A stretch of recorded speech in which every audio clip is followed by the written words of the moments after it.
Olá pessoal, bom dia. Vamos continuar aqui então as nossas aulas de forma remota.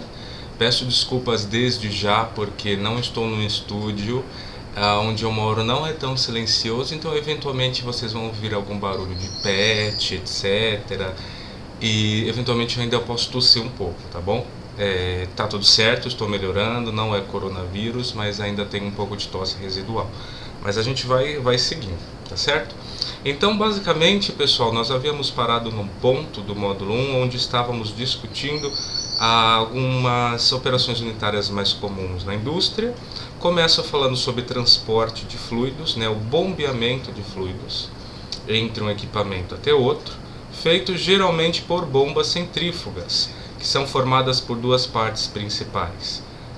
Este conjunto de pás que vocês estão vendo aqui na cor laranja, tá? Aqui nesse centro, e essa voluta, né? Então imagine que o fluido entra, imagine ele entrando aqui saindo no caso da tela, né? Entrando aqui justamente nessa parte das pás e depois passando para cá e sendo jogado aqui para cima, tá? Assim, explicando de forma bem simples no primeiro momento, tá? Eu não vou entrar em detalhes agora sobre a explicação detalhada das bombas centrífugas, porque a gente vai falar sobre isso mais para frente, tá bom?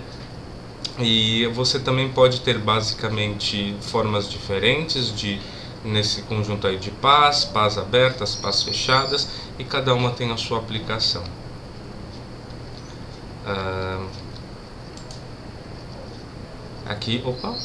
Aqui vocês estão vendo um esquema de algumas partes principais de uma bomba, né? O eixo de rotação, a bomba que é a parte de sucção, então o fluido está vindo por aqui, neste caso está sendo jogado aqui para cima.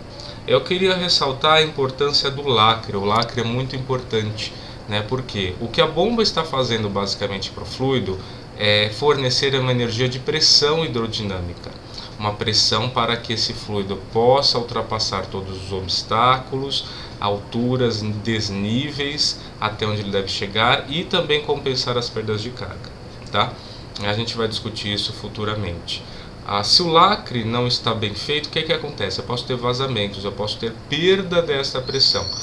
Quais são os efeitos práticos? Primeiro, o fluido pode não chegar de forma adequada onde ele precisa chegar, ou na verdade ele pode nem chegar, e é um desperdício energético, porque imaginem que a bomba foi projetada para fornecer uma determinada quantidade de pressão e ela não consegue porque o lacre faz com que ela esteja perdendo parte desta pressão. Então o que você tem também aqui é um desperdício energético, tá certo?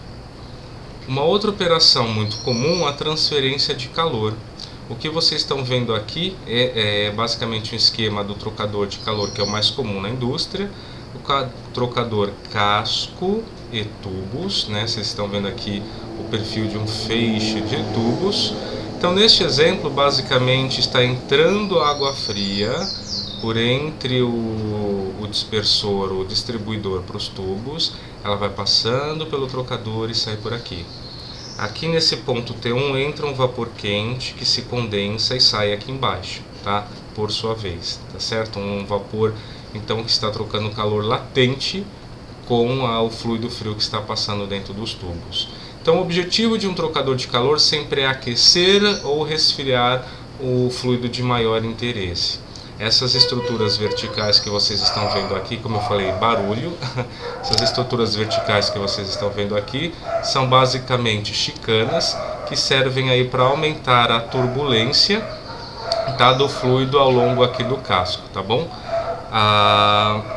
Essas estruturas podem ser bem grandes, elas justamente sendo o motivo delas serem tão comuns, a sua versatilidade em termos de operação, em termos de tamanho, tá certo? Vocês também podem ter colunas de destilação, seria um outro tipo de operação unitária, que vai ser muito comum e que a gente vai discutir em mais detalhes, principalmente em OP2. Mas basicamente, pessoal, você tem um material a ser tratado, uma mistura bicomponente ou multicomponente. Essa então é uma operação unitária de separação. Então você tem aqui um vapor ascendente e um líquido descendente. Percebam que a configuração de fluxo aqui é uma configuração contracorrente, tá certo? É uma operação unitária que está processando aí uma operação de separação, na qual os mais voláteis tendem a se concentrar na fase gasosa e os menos voláteis ou mais pesados na fase líquida, tá? Às custas do que? Vai envolver então transferência de calor, eu vou aquecer essa mistura a ser separada e a partir dessa transferência de calor eu gero uma transferência de massa, tá? Nessa transferência de massa, então esses mais voláteis tendem a se concentrar no gás, menos voláteis no líquido. Percebam que no trocador de calor o que está acontecendo aqui basicamente é transferência de calor, né? Transferência de energia térmica. Então cada operação unitária tem aí a sua transferência preponderante. Uma outra operação unitária é a absorção de gases, muito importante no contexto ambiental. Então imagine o seguinte, você tem aqui um cilindro vertical, você tem uma entrada de gás, tá, que sobe aqui, então tem um movimento ascendente, ao mesmo tempo há um líquido com movimento descendente aqui por um sistema de distribuição, aí na forma de sprays, né, como se fossem jatos, tá? E aqui você pode ter ou não um leito empacotado. O que seria esse leito empacotado? É um conjunto aí basicamente de obstáculos, podem ser poliméricos, cerâmicos, estruturados, não estruturados, mas aí esses obstáculos basicamente têm a função de forçar com que o movimento desses fluidos seja menos linear, seja mais tortuoso, mais irregular, e tanto do líquido que desce quanto do gás que sobe. Quando eu faço isso, eu aumento a área de contato entre o líquido e o gás.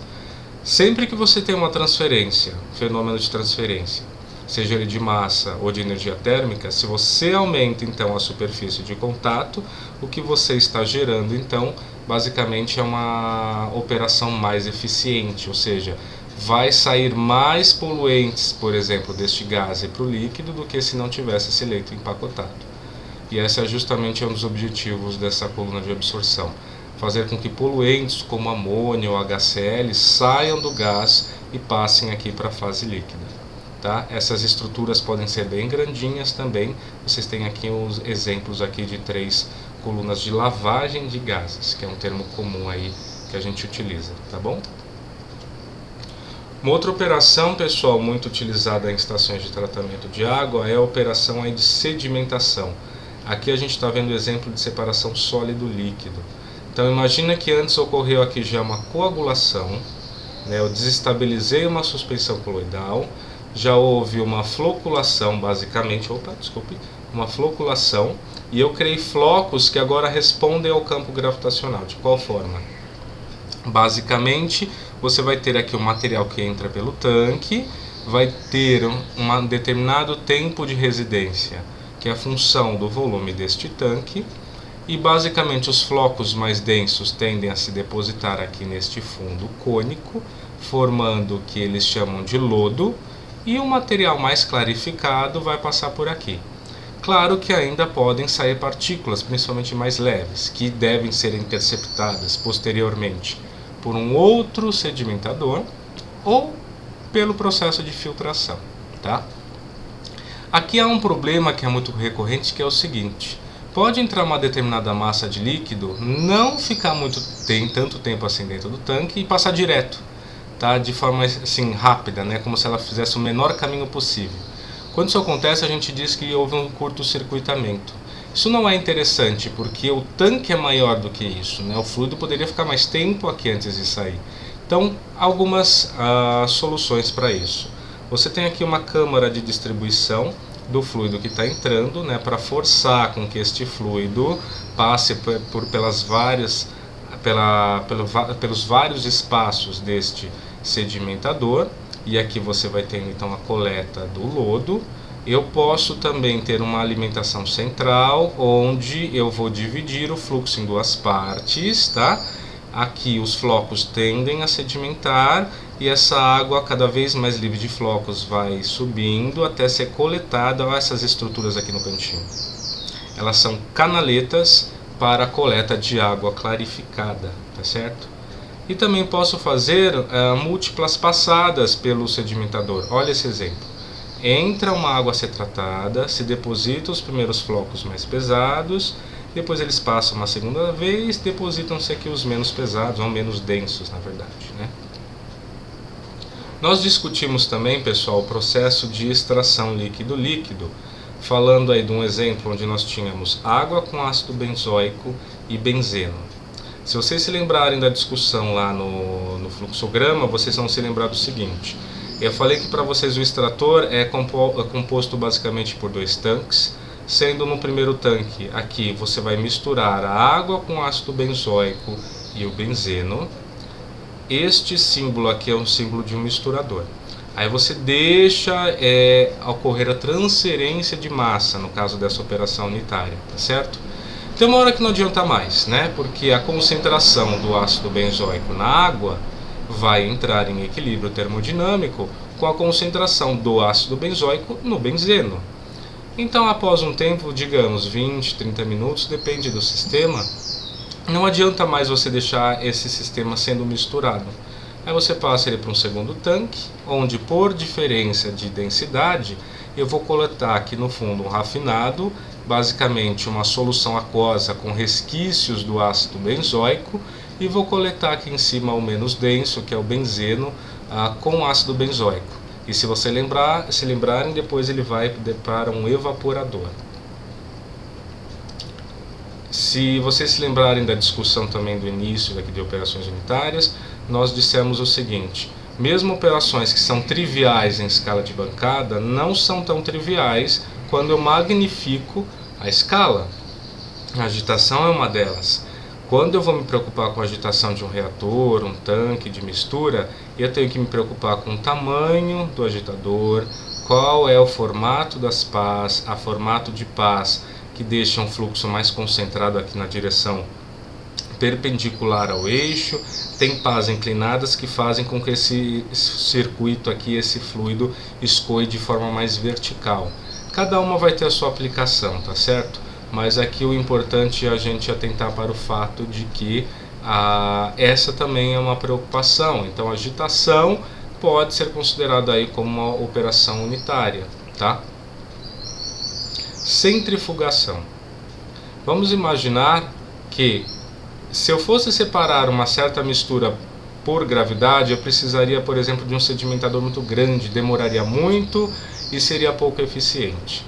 Ou seja, a gente tem que dar uma ajudinha, né, esse campo gravitacional.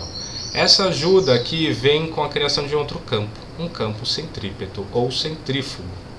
Então vocês estão vendo aqui do lado esquerdo e do lado direito exemplos diferentes do que seriam centrífugas. Aqui uma laboratorial, aqui uma industrial. A ideia é a mesma. Quando começa a girar essa estrutura, os mais pesados, então aqui você tem aqui nesses tubos de ensaio basicamente células, por exemplo, material particulado e um sobrenadante. Então as células e o material particulado são mais densos, tendem a se afastar mais do centro e se concentrar nas paredes mais externas. O mais leve ou sobrenadante tende a se concentrar aqui na parte mais interna, tá certo? E a mesma coisa acontece aqui. Imagina que você tem uma mistura de ar com material particulado. O material particulado tende a se depositar, é mais denso, então esse é o eixo de giro, certo? O eixo de rotação. Ele tende a se afastar mais desse eixo. Em contrapartida, o ar, que é mais leve, tende a se aproximar mais desse eixo. E então, com pontos de coleta distintos, você coleta mais sólidos ou mais ar purificado, tá? A gente vai falar sobre centrifugação em breve também. Filtração, muito importante. Basicamente, filtração é uma operação unitária de separação, onde eu tenho uma membrana separadora, né, que é seletiva. Por exemplo, no tratamento de água, eu não estou interessado que passem biopolímeros, alguns íons, né, sais aqui então, bactérias, outros micro-organismos. Mas a filtração pode ser feita em outros contextos, não só no tratamento de água. Aqui vocês estão vendo basicamente um exemplo de filtração para eliminação de material particulado deste mel, né, que para sua comercialização e sua venda não é interessante que você tenha material particulado, mesmo que ele eventualmente não cause nenhum problema de saúde, por exemplo. evaporação. Nós falamos de evaporador lá no contexto também da separação lá de água e ácido benzoico. Os evaporadores, pessoal, são basicamente trocadores de calor. Trocadores de calor onde a troca de calor latente, né? Então eu tenho aqui uma massa de água, vou entrar, por exemplo, com vapor, vou aquecer esta massa de água e uma parte vai vaporizar. Esse é o princípio de operação das caldeiras, né? Com a diferença de que nas caldeiras eu gero vapor pressurizado basicamente, e eu vou ter uma fonte de calor aqui, por exemplo, um elemento combustível, vou ter uma queima para fazer também com que essa transferência de calor seja mais intensa, tá certo? E eu posso ter desumidificadores, eu posso ter filtros aí para tratar esse ar, tá? Como for necessário. Para finalizar, quais são os tipos mais comuns de equação que a gente encontra em operações unitárias? Nós temos basicamente aquelas que seriam o caso ideal. Equações dimensionalmente homogêneas, que são as que seguem a consistência dimensional. Mas nós podemos ter outros dois tipos. Eu posso transformar uma equação dimensional em adimensional. Como que eu faço isso? Por exemplo, neste exemplo que vocês já conhecem, que uma equação que está aqui falando a distância vertical percorrida por um corpo em queda livre durante um tempo t e com velocidade inicial v0. Então, vendo aqui um movimento uniformemente variado. Eu posso estar interessado em que uma variável varie no intervalo um intervalo previamente estabelecido, por exemplo, entre 0 e 1, entre 0 e 10. Então percebam que se eu divido o lado esquerdo por h por h é 1, e os outros dois termos passam a ser divididos por h também. Então sempre a soma desses dois termos vai dar 1. É uma maneira de eventualmente deixar essa equação mais didática, para estudar ela, plotar um gráfico, por exemplo. Só que a partir do momento em que eu divido h por h, esse lado passa a virar adimensional. Então estes dois termos também devem ser adimensionais, para que a consistência seja mantida, certo? Mas o que mais nos interessa mesmo são, aqui agora esse último tipo, que pode aparecer, equações dimensionais. Basicamente são equações empíricas ou semi-empíricas, principalmente porque muitas vezes a gente está estudando fenômenos, equipamentos, nas quais entram muitas coisas em jogo, transferência de calor, de massa, a hidrodinâmica, mecânica de fluidos, e nem sempre é muito prático você deduzir uma equação de primeiros princípios para aquele sistema. Às vezes é mais prático você desenvolver uma equação empírica ou semi-empírica. Então vamos olhar essa equação. Aqui a gente tem um exemplo de fórmula para a taxa de perda de calor de um tubo horizontal para a atmosfera por condução e convecção. Então, Q é a taxa de perda de calor em unidades térmicas britânicas por hora. A é a área superficial do duto, medida em pé quadrado. Isso vai ser igual a 0,5 vezes a diferença de temperatura aí da parede do tubo em relação à temperatura ambiente, medida em Fahrenheit, elevado a 1,25, dividido por um diâmetro externo do tubo em polegada. Então percebam o seguinte, BTU por hora. Hora não é a unidade oficial do sistema americano, é o segundo, para tempo. Você tem aqui também a área superficial do duto, em pé quadrado. Só que aqui você tem polegada, essas coisas já não estão conversando. Ao mesmo tempo, Fahrenheit é uma unidade usual, ela não é a unidade oficial do sistema inglês. Então percebam, esta equação fere o princípio que as equações dimensionalmente homogêneas seguem, que é a consistência dimensional, que nós discutimos também no início do módulo. Mas ela funciona. E por que ela funciona? Porque ela foi feita de forma empírica. Então, se eu estou já, entre aspas, construindo a equação de forma empírica, eu posso construí-la de forma que seja mais prática possível para usar. Por quê? Q é um medido em BTU por hora, é uma unidade usual. Medir a área superficial de duto em pé quadrado é uma unidade conveniente.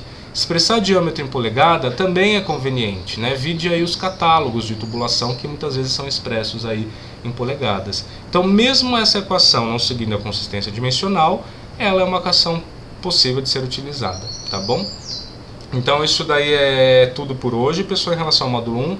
Em breve aí eu vou lançar um vídeo para vocês com a parte inicial do módulo 2, tá bom? Bons estudos, boas semanas, eu acho aí para vocês, tá? Tchau, tchau.